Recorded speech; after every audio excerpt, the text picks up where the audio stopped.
কোনো ভুতুড়ে বিল না, নতুন ট্যারিফ এর জন্য কিছুটা দায়ী বলে আমরা মনে করছি। অনেকগুলো সীমাবদ্ধতা আছে, এগুলো বলা যত সহজ, কার্যকর করা ততটা সহজ না। যেভাবে আমার কাছে ইনভেস্টররা আসতেছে তাতে মনে হয় এটা পসিবল। অস্বাভাবিক বিদ্যুৎ বিল, ঢাকার বাইরে লোডশেডিং সহ গ্রাহক ভোগান্তির নানা অভিযোগ সামনে আসছে গত কয়েকদিন ধরে।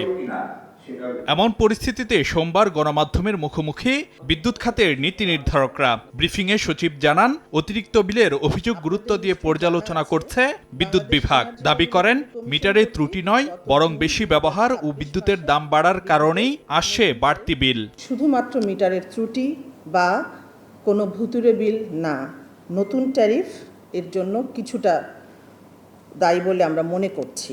বিদ্যুতের ব্যবহার বাড়াও এক অন্যতম কারণ। কতিপয় ক্ষেত্রে কিছু করণিক ভুল আমরা শনাক্ত করেছি এবং সেগুলোর বিষয়ে পরীক্ষা নিরীক্ষা করে যথাযথ প্রতিকার করা হয়েছে।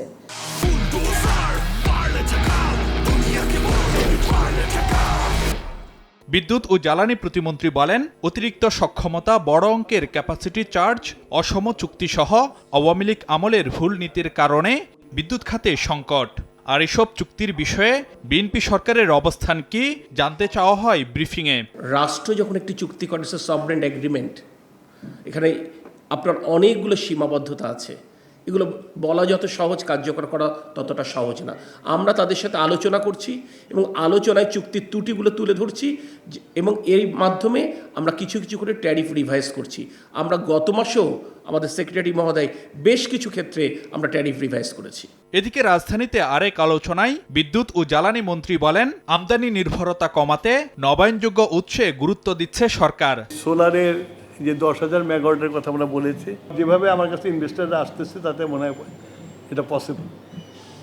আর এই 10,000 মেগাওয়াট যদি আমরা করতে পারি 5 বছরে, তাহলে বাংলাদেশে একটা যুগান্তকারী পরিবর্তন আসবে।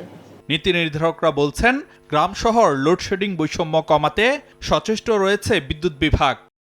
ফারুক ভিয়া, রবিন, সময় সংবাদ, ঢাকা।